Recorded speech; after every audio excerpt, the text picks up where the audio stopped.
Hi guys, welcome to another battle report.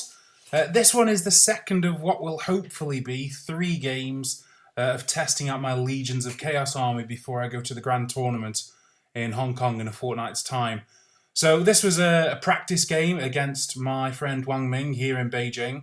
2,800 points of Legions against Ogres. You can see the army lists there in front of you. There's been a minor change to my list. I've dropped the standard bearer on the plague drones as I realised I was 5 points over and miscounted when putting my list together. And so the Chaos Sorcerers picked up the Luckstone because 5 points was going spare. You can see the spells that we've rolled there. My first thought in this game was that my opponent didn't really have very much offensive magic. Only really the Amber Spear and Curse of Anraher, which not bad, but it didn't really strike me as great.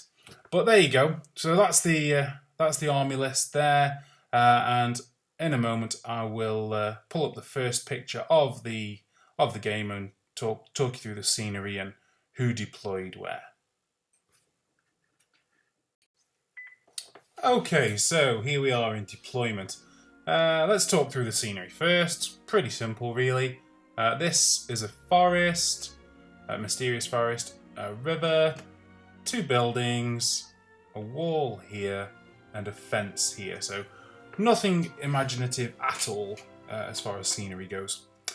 So let's talk through my opponent's side first. Let's see what's deployed where. So we've got 1, 2, 3, 4 units of Noblars. This here is the Man-Eater unit. The first of the Iron Blasters.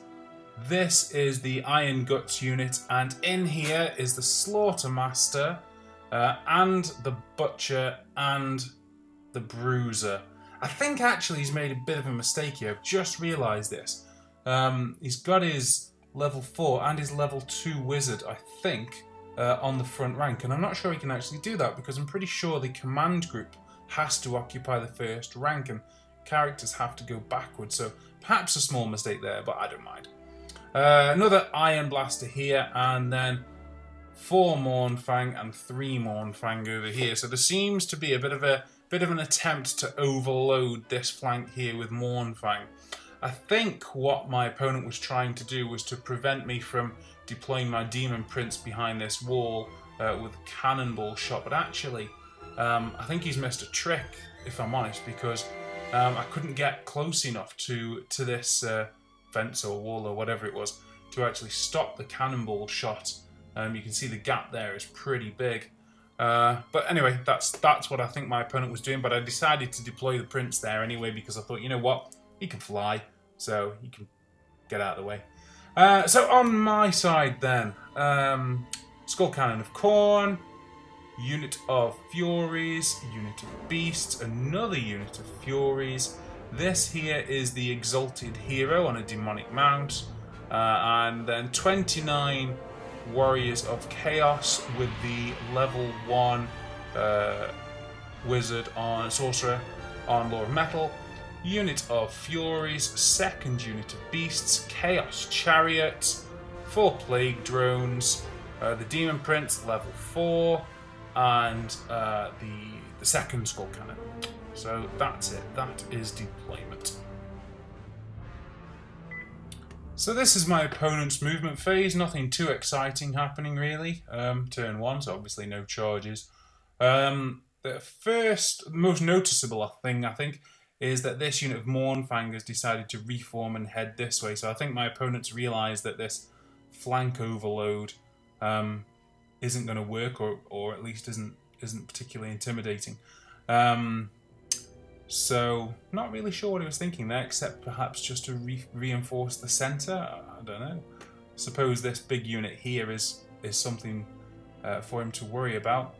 He has lined himself up though with a dangerous shot here because the angle of this cannonball shot would enable me to put a cannonball potentially through 2 or even 3 of the Mournfang. So that's quite dangerous.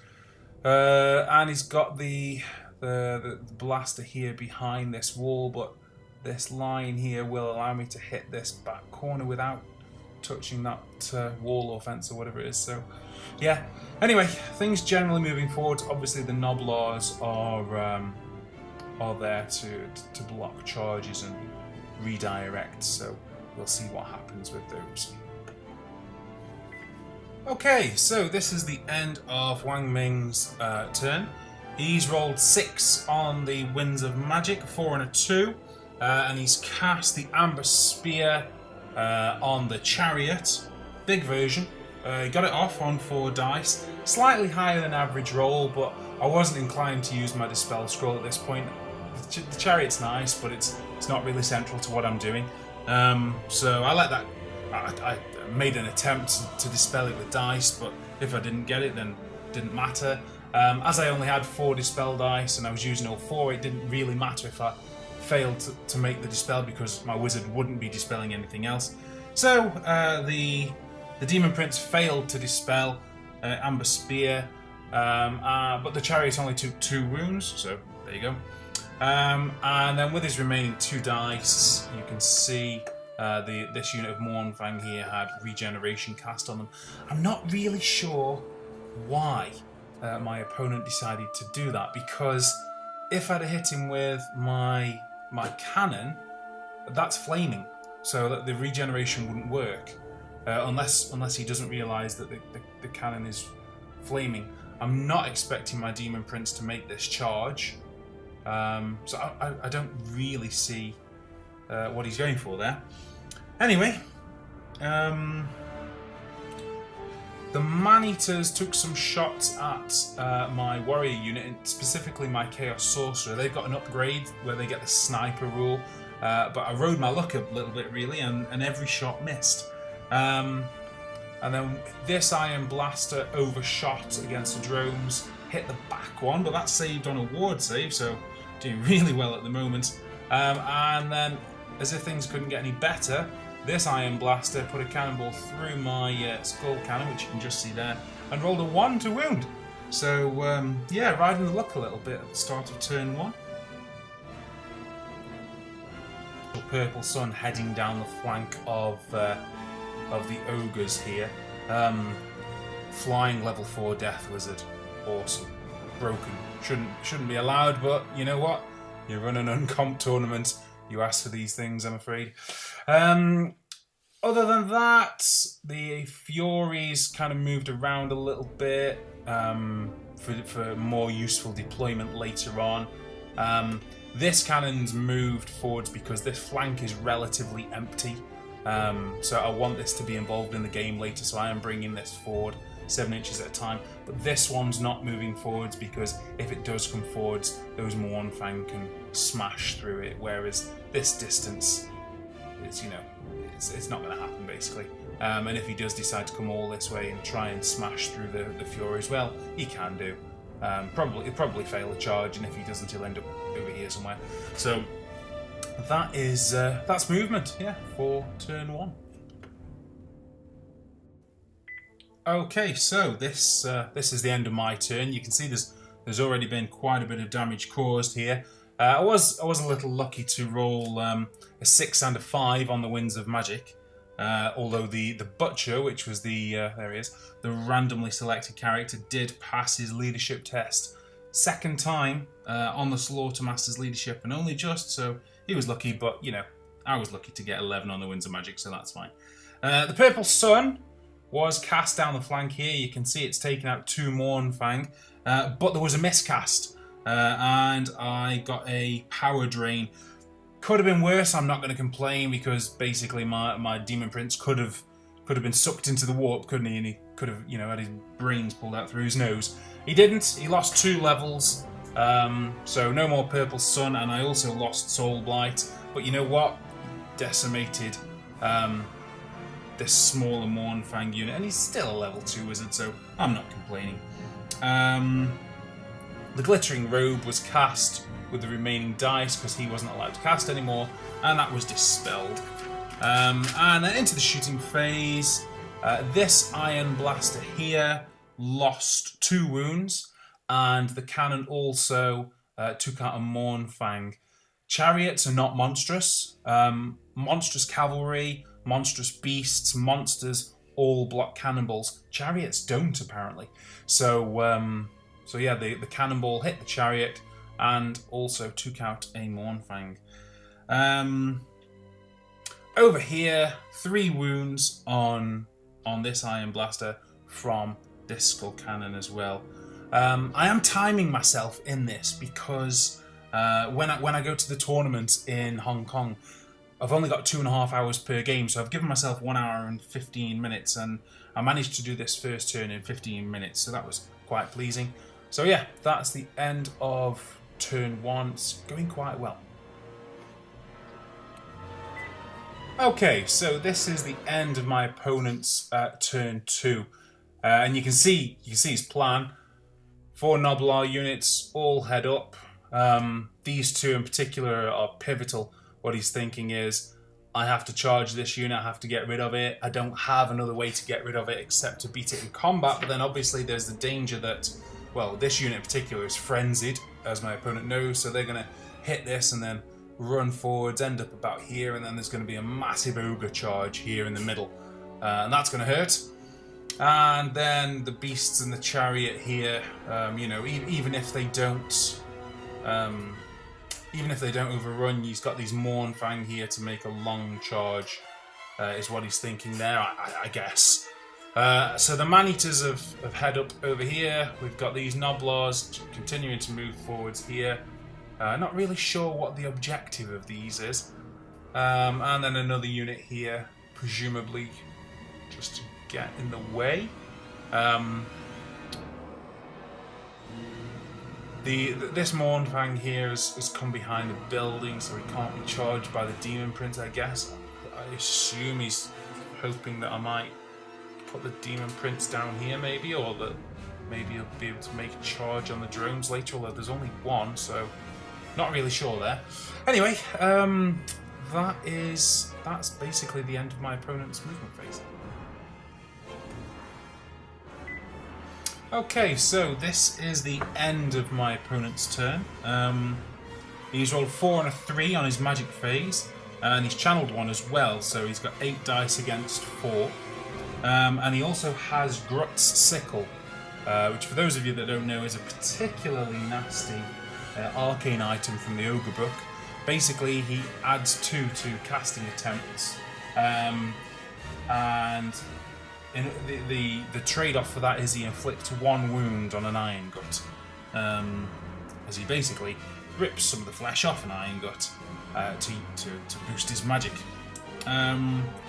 So yeah, he's level 6 casting against my level 2 now, so this isn't going to be this has the potential at least to not go so well. So he's cast Curse of Anraher on the warriors, obviously wanting to create some dangerous terrains here to thin this unit out before it reaches him later. I realise the importance of that. That's by far the most aggressive thing you can do to me, so I put all my dice into dispelling that, and did. I then cast the Amber Spear on the drones, and I was lucky enough to get a 5+ ward save against that. Then he cast Regeneration on the Iron Blaster. Wasn't really sure why, because again, flaming attacks from the cannon. I guess my opponent doesn't realise that Skull Cannons have flaming attacks on their cannonball. Then into the shooting phase. The Man-Eaters have got the Banner of Eternal Flame here, so they did a wound on one of the beasts. And then the Noblars have all got shooting attacks, but all of the Noblars failed to inflict any wounds on their target, but then, you know, they were hitting on 5s and wounding on 6s, so there you go. And then I rode my luck even more. 2 cannon shots, both from the Iron Blasters on both of my cannons, both saved on 5+ wards. So I accept that the way the battlefield looks now is not very typical, not very realistic. There've been a lot of ward saves here, and I have been lucky. But you know, dice game. That is how it goes. So that was the end of my opponent's turn 2. Okay, so on to my turn 2. Apologies for the darkness of this photograph. I'm afraid the lighting in the room isn't particularly great.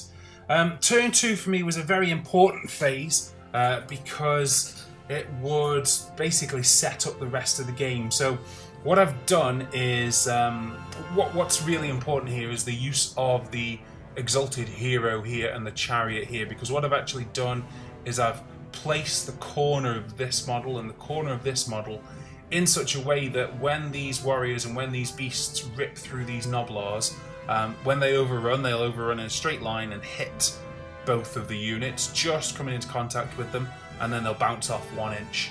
And that will mean that later on, they'll be able to charge. At the same time, I've lined up this unit Furies here, so my opponent should charge me, close the door, and then head this way. And I've lined up another unit of Furies here, just behind the building, so my opponent should charge, hit them, and then run into the building. One slight mistake that I have made, though, I haven't really factored in sufficiently the tiny gap that exists here. And so when he can't close the door, then I have to.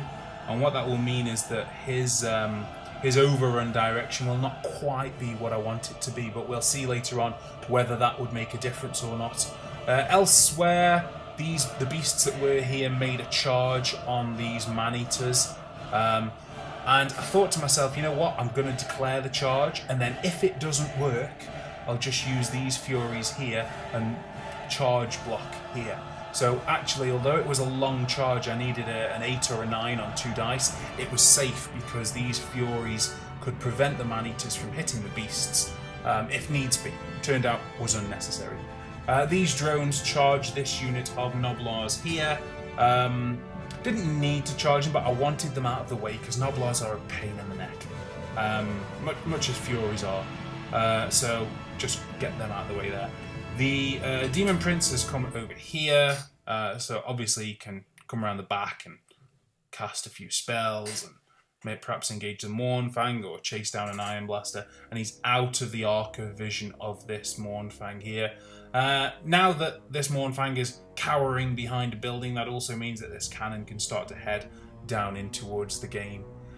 So yeah, that's the end of my turn 2. Okay, so this is the end of my turn. I'll just talk you through step by step what happened in this turn. So, beginning with this charge here, the beasts engaged the man-eaters. One was taken out during the movement phase, end of movement phase rather, for stand and shoot. Into the magic phase, I rolled double 6, so I'm really riding my luck here.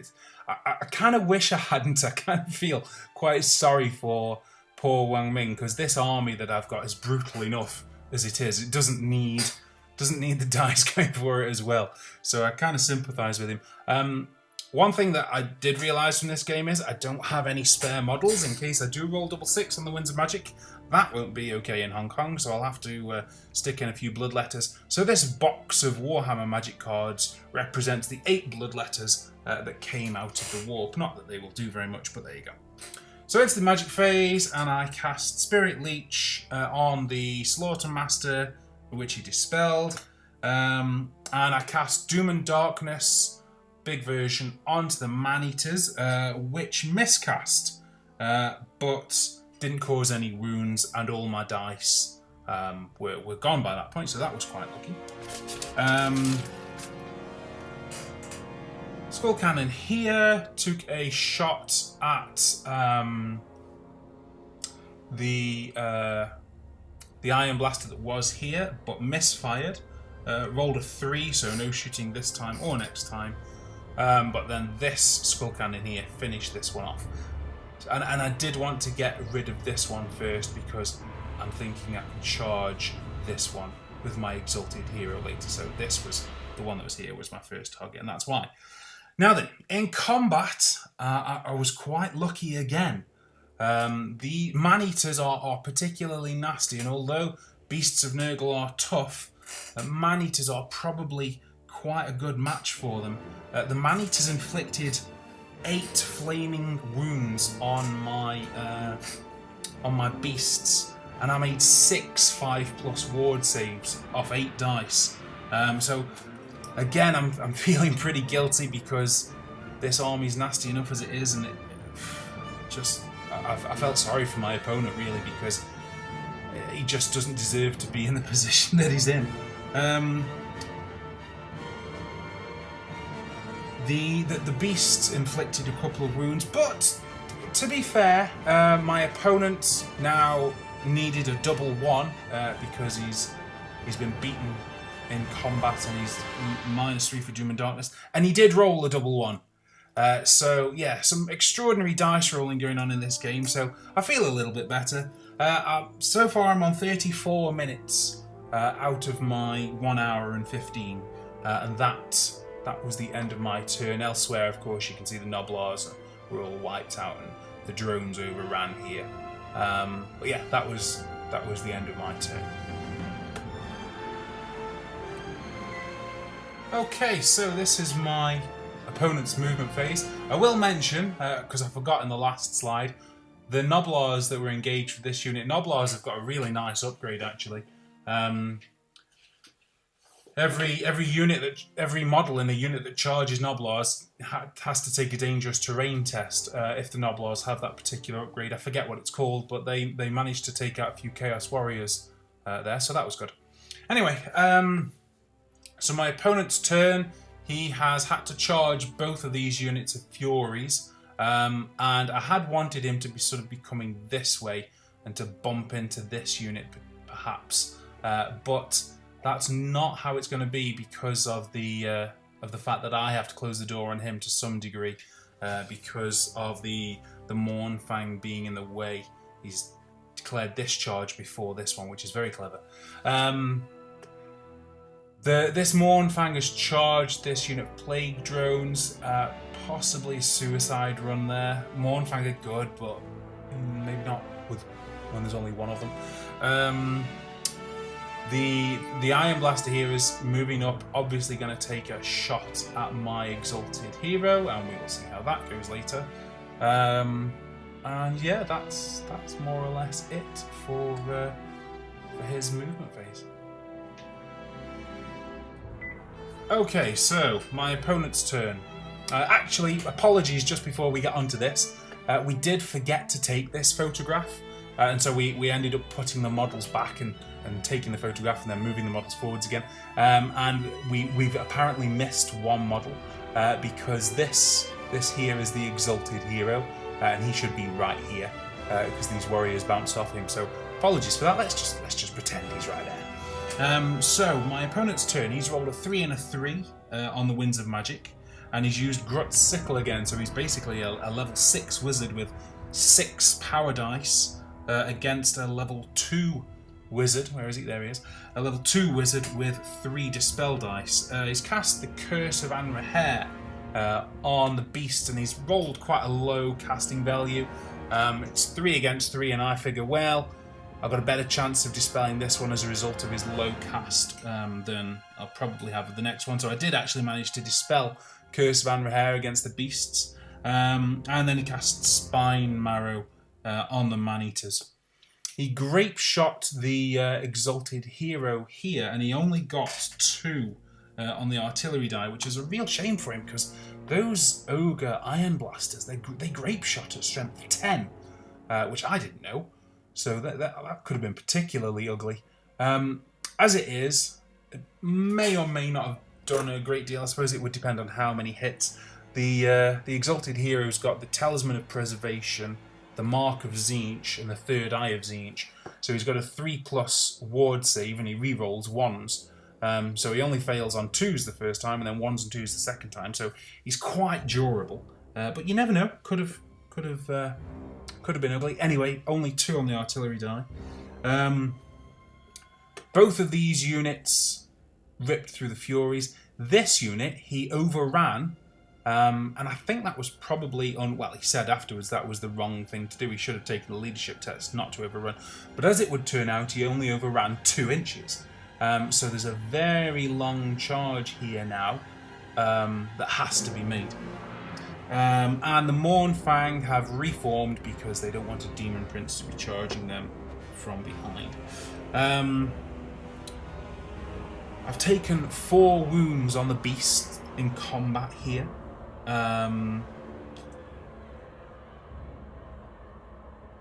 Only 4 got through. It's got poison in here, but I didn't save any of them. And then my beasts failed to inflict a single hit over here. So this combat with the beasts really is a freak combat. As we are legions of chaos rather than demons of chaos, I'm unstable. And combat result meant that 1 beast would survive with 1 wound, which was all that I needed, because now this chariot is here, ready to move forwards, turn, and slam into the side there. So that's what I'm hoping to do with that. The drones, the single Mournfang ripped through a drone, but just the sheer weight of attacks managed to drop that final drone, which meant that these guys could reform in my opponent's turn, ready for a charge in my turn. But there are no flanks exposed, so they won't be able to make the best of it. So that's the end of my opponent's turn 3. Okay, so my movement turn 3 then, bit of a pylon in the middle. The Warriors of Chaos failed twice their frenzy test, so they had to charge these ogres, which did make me a bit nervous because I needed an 8 or a 9 on the charge. But as it would turn out, I would roll an 11. So again, overperforming on the dice, which does not help my opponent at all. And then the beasts got into this unit as well, and the chariot, you can just see it there, also got in on the side. The beasts should have made it because they were a bit closer, and the chariot, of course, had swift stride. The Demon Prince, this was an automatic charge here. They were 10 inches away, so he was always going to get in. And the chariot swift stride here, so this was always going to get in as well. The Exalted Heroes charged the Iron Blaster here. He needed 3 on the 2 best of 3 dice, so this was pretty certain here. And the 8 Bloodletters have just gone in for a bit of moral support here, just in case. The drones have moved over here. I made a mistake with this. What I'm thinking is, if the chariot dies, then they'll be able to get in on these Mournfang. But actually, my Demon Prince is going to be hitting these Mournfang on 2s and wounding them on 2s. So I should have probably faced them the other way, so that if they fled, I could have then charged them off the board later, or perhaps just sort of placed them so that I could go in that way, but also charge that way. I suppose would have been even better. But anyway, big pylon in the middle.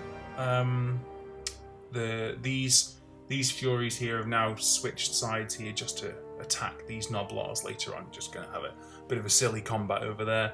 Yeah, that's the end of my movement turn 3. Okay, so, well, you can see what happened. It wasn't pretty.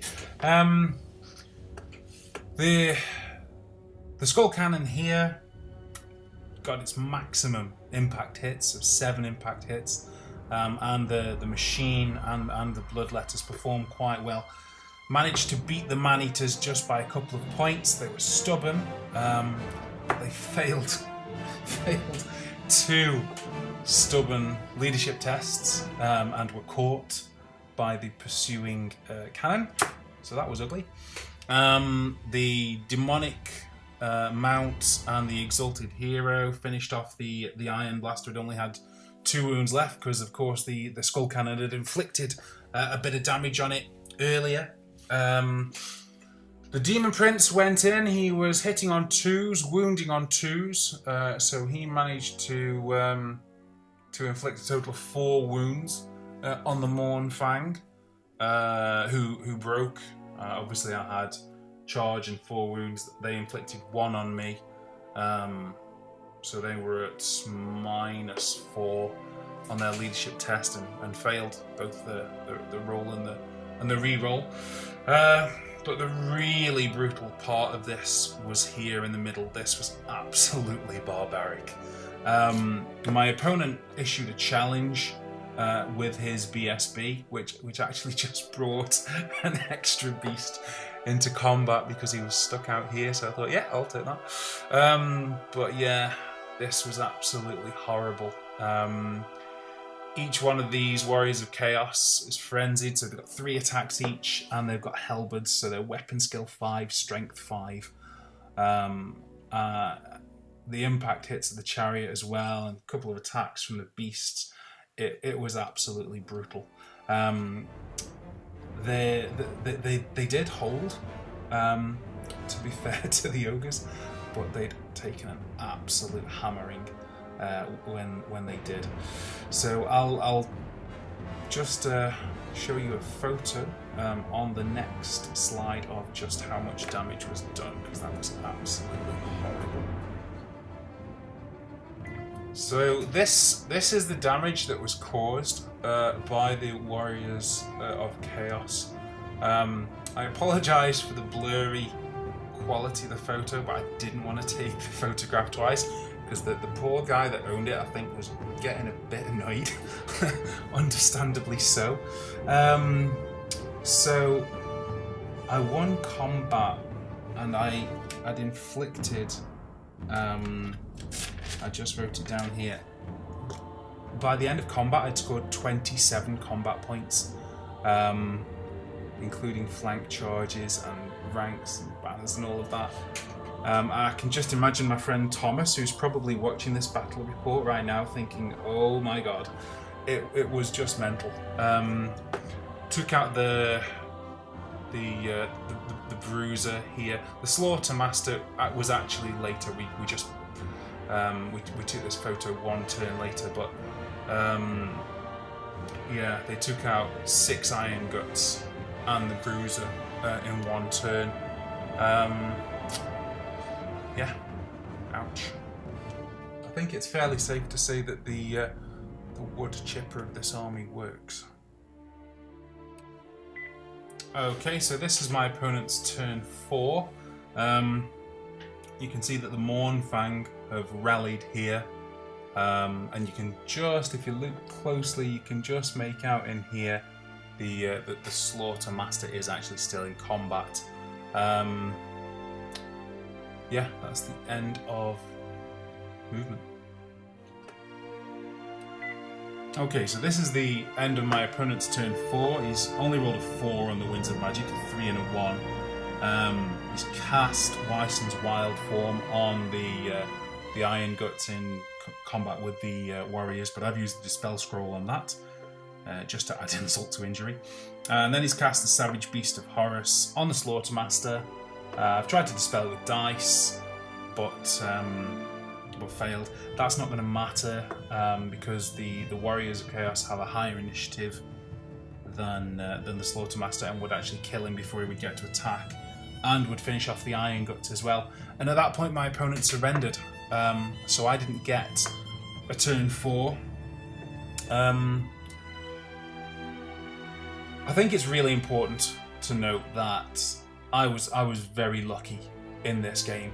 I made a ridiculous number of ward saves. The Skull Cannons both survived cannonballs from ward saves. The Plague Drones survived cannonball and amber spear shots from ward saves. The Beasts made 6 out of 8 ward saves.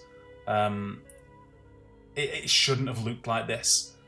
I do think the end result would have probably been the same, but I think it would have taken longer. Those Warriors of Chaos are just insane. 3 weapon skill 5, strength 5 attacks each, and there's 29 in the unit. I'm going to be really interested to see if anything can take them out, because I can't think of a way that I could take them out unless I was hitting them with something like multiple dwellers below or something like that. Maybe the 13th spell, you know, would obviously put a large dent in them. But other than that, they're just horrible. They're just horrible. So yeah, that was the end of the game, and I do think this just goes to show that, you know, an army list makes a massive difference. If your army list is right, you know, then your game is going to go right.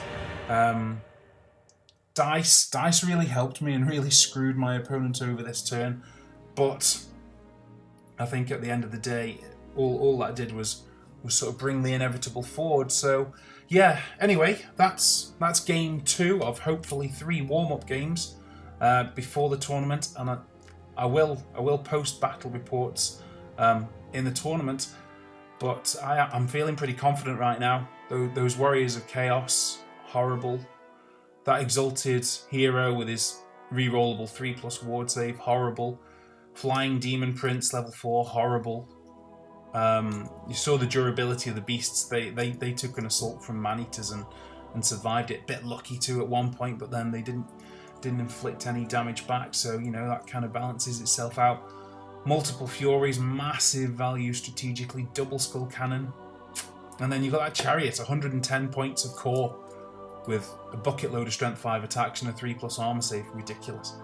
So yeah, feeling pretty good heading into the tournament. Thanks for watching, guys, and I'll see you next time.